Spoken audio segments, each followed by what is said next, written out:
13 ജനുവരി 2023 Hindu news റിവ്യൂയിലേക്ക് എല്ലാവർക്കും സ്വാഗതം. ആദ്യത്തെ ന്യൂസ് എന്ന് പറയുന്നത് world is in crisis and it's not clear how long it will last, says Modi. Narendra Modi ഇപ്പോഴത്തെ പ്രസൻറ്റ് എക്കണോമിക് സിറ്റുവേഷനെ കുറിച്ചാണ് പറയുന്നത്. പൊതുവേ ഗ്ലോബൽ കൺട്രീസിലൊരു സ്ലോ ഡൗൺ നേരിടുകയാണ്. കാരണം GDP ടേംസിലാണെങ്കിലും മറ്റ് ഡെവലപ്മെൻറ്റ് ടേംസിലാണെങ്കിലും ഒരു ഡിപ്രഷൻ പോലെ, ഒരു റിസഷൻ പോലെയുള്ളൊരു സിനാരിയോ ആണ്. ഗ്രോത്ത് ഇല്ലാത്തൊരവസ്ഥയുണ്ട്. ഗ്രോത്ത് സ്ലോ ഡൗൺ ചെയ്യുന്നൊരു അവസ്ഥയുണ്ട്. അപ്പോൾ ഗ്രോത്ത് റേറ്റ് ഡിക്ലൈൻ ചെയ്യുകയാണ്. അതുകൊണ്ട് തന്നെ ഈ ഒരു ക്രൈസിസ് സിനാരിയോ എത്ര നാൾ നിൽക്കുമെന്നത് അറിയില്ല. അപ്പോൾ G20 പ്രസിഡൻസിയുമായി ബന്ധപ്പെട്ട കാര്യമാണ് നരേന്ദ്രമോദി പറയുന്നത്. Global south does not have an adequate voice in global governance, says PM and promises that India will amplify it during G20 presidency. Global voice സൗത്തിലെ ഈ പറഞ്ഞ സൗത്ത് ഈസ്റ്റ് ഏഷ്യയിലും അതുപോലെ തന്നെ ഈ പറയുന്ന രാജ്യങ്ങൾക്കൊക്കെ, ഈ ഡെവലപ്പിംഗ് രാജ്യങ്ങൾക്കൊക്കെ ഗവർണൻസിൽ ഒരു ഗ്ലോബൽ ലെവലിൽ വോയിസ് ഇല്ലെന്നും G20 പ്രസിഡൻസി ഇന്ത്യയാണ് ഇപ്രാവശ്യം G20 2023 G20 പ്രസിഡൻസി ഇന്ത്യയുടെ കയ്യിലാണ്. അപ്പോൾ അത് ഈ പറഞ്ഞ കൺട്രീസിൻ്റെ വോയിസ് ആംപ്ലിഫൈ ചെയ്യാൻ ഇന്ത്യക്ക് പറ്റുമെന്നാണ്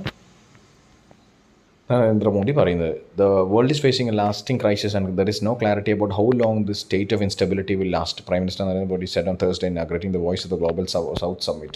The Global South does not have an adequate voice in the 8-decade-old model of global governance and it should shape the emerging order. So നമുക്ക് ഈ പറയുന്ന രാജ്യങ്ങൾക്കൊക്കെ, ഇന്ത്യ അടക്കമുള്ള രാജ്യങ്ങൾക്ക് ഒരു ഗവർണൻസിൽ, ഗ്ലോബൽ ഗവർണൻസിൽ ഒരു വോയിസ് വേണം എന്ന രീതിയിൽ പറയുന്നു. Today, most of these advanced economies are slowing down. Clearly, in the 21st century, global growth will come from countries of the South. I think that if we work together, we can set the global agenda. അപ്പോൾ China പോലെയുള്ള രാജ്യങ്ങൾ, ഇപ്പോൾ America പോലെയുള്ള രാജ്യങ്ങളുടെയൊക്കെ growth comparatively slow down ചെയ്യുകയാണെന്നുള്ളത് alarming ആയിട്ടുള്ളൊരു കാര്യമാണ്. അത് ഗ്ലോബൽ ട്രെൻഡിനെ തന്നെ ബാധിക്കുന്നൊരു കാര്യമാണ്. രണ്ടാമത്തെ ന്യൂസ് എന്ന് പറഞ്ഞാൽ vegetable prices help cool inflation. ഇപ്പോൾ ഇൻഫ്ലേഷൻ ആയി ബന്ധപ്പെട്ട ന്യൂസാണ്. അപ്പോൾ വെജിറ്റബിൾ പ്രൈസസ് ഈസ് ചെയ്തപ്പോൾ, അതായത് ഫോൾ ചെയ്തപ്പോൾ കുറേയും കൂടി ഇൻഫ്ലേഷൻ, റീറ്റെയിൽ ഇൻഫ്ലേഷനിൽ കുറവ് വന്നു. ആദ്യമായിട്ടാണ് 6% താഴെ 2 കൺസിക്യൂട്ടീവ് മന്ത്സ് ആയിട്ട് കുറയുന്നത്. India's annual retail inflation slow to 5.72% in December, remaining below Reserve Bank of India's upper tolerance limit for 6% for the second consecutive month. അപ്പോൾ രണ്ടാമത്തെ മാസമാണ് ഇത് കുറേയും കൂടെ ഈസി ആയത്, ഈ പറഞ്ഞ റീറ്റെയിൽ ഇൻഫ്ലേഷൻ എന്ന് പറയുന്നത്. ഇൻഫ്ലേഷൻ എപ്പോഴും ഒരു പരിധിവരെ നല്ലതാണെന്ന് പറയും. ഒരു 6% വരെയൊക്കെ, അല്ലെങ്കിൽ 5 to 6% വരെ നല്ലതാണെന്ന് പറയും. കാരണം അത് ഇൻവെസ്റ്റ്മെൻറ്റ് കൂട്ടുകയും അതുപോലെ തന്നെ ജോബ് ഓപ്പർച്യൂണിറ്റീസ് കൂട്ടുകയും ചെയ്യും. നേരെ മറിച്ച് ജോബ്ലെസ് ഗ്രോത്ത് എന്ന് പറയുന്നത് ഉണ്ടാവാനും പാടില്ല. അപ്പോൾ ഈ ടാർഗറ്റഡ് ഇൻഫ്ലേഷൻ എന്ന് പറയുന്നുണ്ട് RBIൻ്റെ. അതെന്താണത്? ഇപ്പോൾ RBI ഇൻഫ്ലേഷൻ ടാർഗറ്റിങ്ങുമായി ബന്ധപ്പെട്ട് 4 ± 2% എന്നൊരു കണക്ക് പറയുന്നുണ്ട്. അപ്പോൾ 2 to 6 വരെ, 4 ± 2 എന്ന് പറഞ്ഞാൽ 2 to 6 വരെ പെർമിസിബിൾ ലെവൽ ഓഫ് ഇൻഫ്ലേഷനാണ്. അതിൽ കൂടുതലായി കഴിഞ്ഞാൽ, അല്ലെങ്കിൽ അതിൽ കുറഞ്ഞു കഴിഞ്ഞാൽ ഒന്നിക്കിൽ എക്കണോമിക് ഗ്രോത്ത് ഡിസലറേറ്റ് ചെയ്യുന്നു എന്നാണ് അർത്ഥം. അല്ലെങ്കിൽ 6 കൂടിക്കഴിഞ്ഞാൽ എന്താണ് അർത്ഥം? ഇൻഫ്ലേഷൻ കൂടുന്നു എന്നാണ് അർത്ഥം. അപ്പോൾ അതിനനുസരിച്ച് റെഗുലേറ്ററി ആയിട്ടുള്ള മെക്കാനിസംസ് കൊണ്ടുവരണം. അപ്പോൾ RBIൻ്റെയാണ് ഇൻഫ്ലേഷൻ ടാർഗറ്റിങ്. അത് 4 ± 2 എന്ന രീതിയിലാണ്. A steep 15.1% fall in vegetable prices in December 2022 drove down India's retail inflation to 12-month low of 5.72, keeping it below the central bank's 6% tolerance threshold for the second straight month after a 10-month streak above it. ഇപ്പോൾ കൂടിക്കൊണ്ടിരുന്ന inflation, retail inflation 15.1% വെജിറ്റബിൾസിൻ്റെ prices താഴ്ന്നത് കാരണം എന്ത് സംഭവിച്ചു? 5.72 എന്ന ഏറ്റവും lowest, 12 മാസത്തിലെ ഏറ്റവും lowest വാല്യൂയിലേക്ക് തിരിച്ചു വന്നു.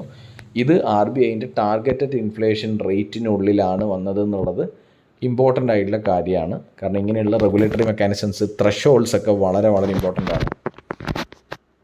അടുത്ത ന്യൂസിലേക്ക് നോക്കാം. ഇന്നത്തെ എഡിറ്റോറിയൽ നോക്കാം. Capital stalemate, governance is the casualty in the conflict between CM and LG in Delhi.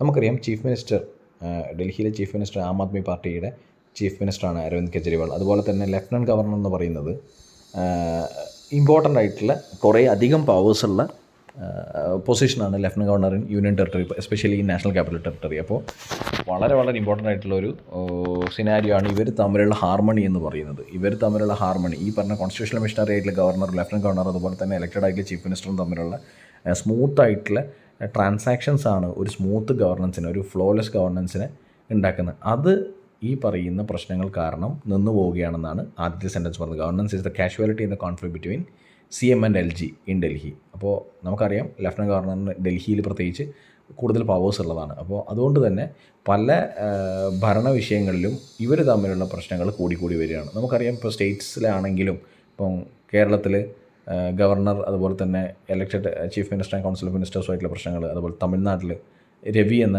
ഗവർണറും അതുപോലെ തന്നെ സ്റ്റാലിനും തമ്മിൽ ഇന്നലെ നടന്ന പ്രസംഗത്തിൽ നടന്ന ടെക്സ്റ്റുകൾ ഒമിറ്റ് ചെയ്തു എന്ന് പറഞ്ഞിട്ടുള്ള ഒരു പ്രശ്നം അവിടെ നടന്നിരുന്നു. അതുപോലെ തന്നെ ആം ആദ്മി പാർട്ടി ഭരിക്കുന്ന പഞ്ചാബിൽ ഇതുപോലെ ഗവർണറും കൗൺസിൽ ഓഫ് മിനിസ്റ്റേഴ്സും തമ്മിലുള്ള പ്രശ്നങ്ങൾ. അപ്പോൾ ഇത് ആക്ച്വലി എന്തിനെ ബാധിക്കുന്നുണ്ട്?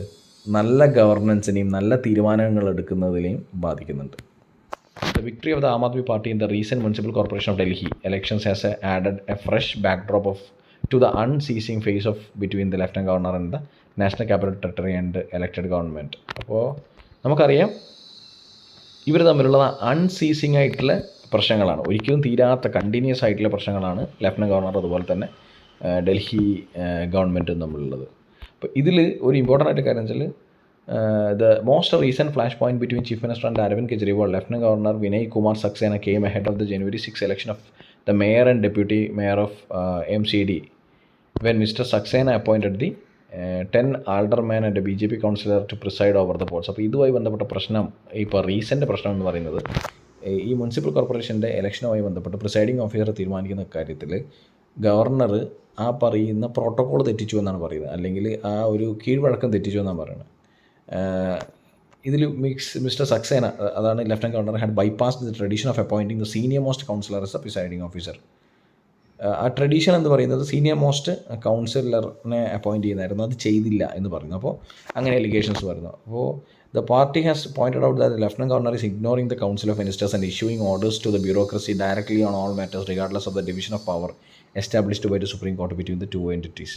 അപ്പോൾ there is a clear division of power ഉണ്ടാവണം. പക്ഷേ ഈ പറയുന്ന കോൺസ്റ്റിറ്റ്യൂഷണൽ ബോഡി ആയിരിക്കുന്ന ലഫ്റ്റനൻറ്റ് ഗവർണർ തന്നെ ഡയറക്റ്റ്ലി ബ്യൂറോക്രസി, ഇപ്പോൾ പോലീസ് പോലുള്ള ഫോഴ്സിനെ ഡയറക്റ്റ്ലി തീരുമാനിക്കാൻ വേണ്ടി ഓർഡറുകൾ ഇഷ്യൂ ചെയ്യുകയാണ്, അതിൽ കൗൺസിൽ ഓഫ് മിനിസ്റ്റേഴ്സിനെ ഇടപെടിപ്പിക്കുന്നില്ല എന്ന് പറയുന്നു. Technically the lieutenant governor has executive control over the 3 unreserved subjects of police, public order and land. Public ഓർഡറിലും പോലീസിലും ലാൻഡ് എന്ന് പറഞ്ഞ 3 വിഷയത്തിൽ ഡൽഹി എസ്പെഷ്യലി എന്തുണ്ട്, ലഫ്റ്റനൻറ്റ് ഗവർണറിന് ഒരു ഇമ്പോർട്ടൻസ് ഉണ്ട്. ഓൾ ദി അതർ സബ്ജക്ട്സ്, ബാക്കി എല്ലാ സബ്ജക്ട്സും പവർ എവിടെയാണ്? ഇലക്റ്റഡ് ഗവൺമെൻറ്റിനാണ്. But by virtue of being in control of the bureaucracy, exercising power to transfer, suspend or take any action against any employee of the Delhi government, the Lieutenant Governor's authority extends beyond those. അപ്പോൾ ഇതിലെന്താണെന്ന് വെച്ചാൽ lieutenant ഗവർണറിൻ്റെ പവേഴ്സാണ് പറയുന്നത്. ഇപ്പോൾ land, public order, അതുപോലെ തന്നെ police, വളരെ important ആയിട്ടുള്ള 3 subjects lieutenant governor നേരിട്ട് deal ചെയ്യുന്ന സബ്ജക്ട്സാണ്. ബാക്കിയുള്ള കാര്യങ്ങളിലാണ് ഡൽഹി ഗവൺമെൻറ്, ഇലക്റ്റഡ് ഗവൺമെൻറ്റിന് പവർ ഉള്ളത്. അതുകൊണ്ട് തന്നെ വാസ്റ്റായിട്ടുള്ള പവേഴ്സ് ലഫ്റ്റനൻറ്റ് ഗവർണർ എക്സസൈസ് ചെയ്യുന്നുണ്ട്. അപ്പോൾ ഇതിൽ പറഞ്ഞിരിക്കുന്ന കാര്യം, മുമ്പോട്ട് ഈ റിലേഷൻഷിപ്പ് മുമ്പോട്ട് പോയില്ലെങ്കിൽ, നന്നായി പോയില്ലെങ്കിൽ അത് ഗവർണൻസിനെ ഭയങ്കരമായ വീക്കൻ ചെയ്യുമെന്ന് പറയുന്നു. ഇപ്പോൾ the impact in the governance in the national capital, the heightened political competition between AAP and BJP has version the situation.